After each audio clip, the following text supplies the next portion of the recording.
Welcome to the Michigan Golfer Show. Join us each week as we explore the people, the places, and the events that shape our great game. Hi, I'm Jack Berry, and I'm at the Michigan Golf Show in beautiful Novi, Michigan. And we're here with Bill Schreiber from Arcadia Bluffs and Dana Fry, who is one of the top golf course designers in the biz and is also a very, very fine player all the way up from University of Arizona. Well, I guess Kansas City. Yeah, I grew up in Kansas City. First, wasn't it? And then off to Tucson and U of A and starred there. We've had some good local players there. Jeff Roth was a player at U of A. So, but we're going to let Bill tell us what Dana is doing here. Well, Jack, we've got a beautiful new golf course opening up this summer called the South Course, and we're fortunate enough to have Dana come in as a designer, and it's located about 1.5 miles south of the Bluffs course, and I'll let Dana get into the details of the layout, but we're very excited about it.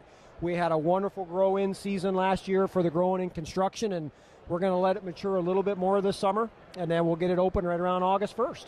Well, terrific, and Dana is accustomed to some of the northern courses. Had a little hand in that one over in Wisconsin, Erin Hills. Tell us about that, Dana.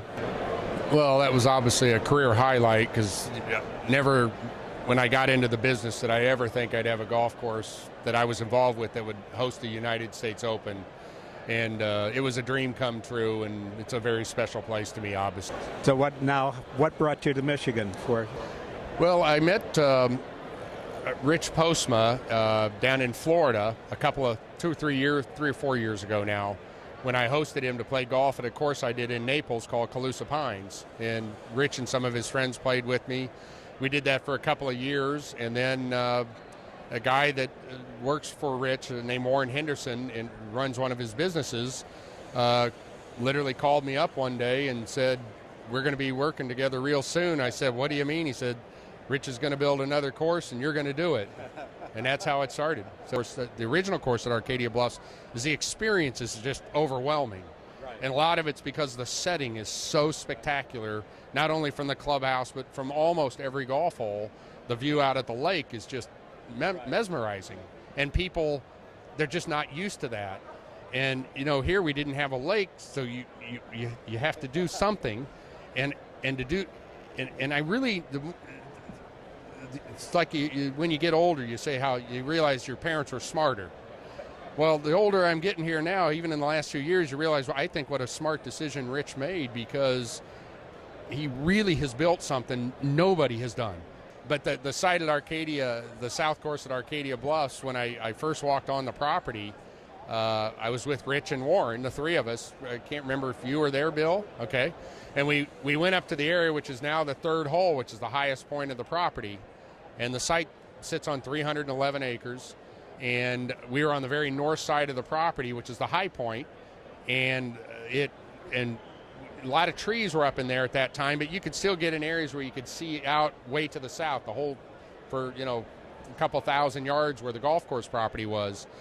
And I don't even know why it came to my mind, but I just asked Rich at the time. I said, "Have you ever heard of Chicago Golf Club?" And he said yes, he had. And I asked him what he thought about it, and he asked what I thought about it.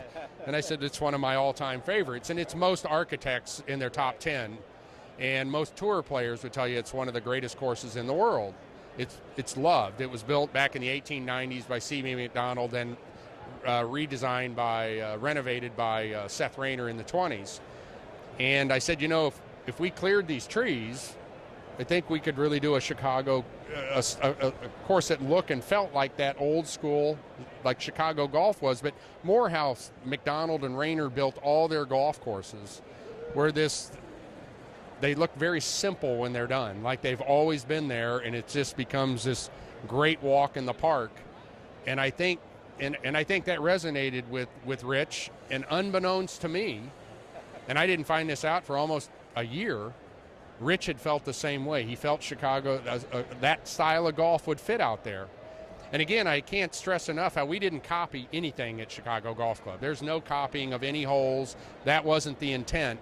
the intent was to recreate the feel that they have at these great old clubs like Fisher's Island and Piping Rock and the Creek Club and the National Golf Links. You could go on, Blue Mound over in Milwaukee, that were all McDonald and Rayner golf courses, and we wanted to recreate that feeling for people, because I know that, I know from being at the booth now for 2 days that when you start talking, straight lines, flat bottom bunkers that cut diagonally out across the fairway, the large greens that average 9,400 square feet, and a lot of the straight lines that we have, people, they like, you have to explain to them that this isn't something new.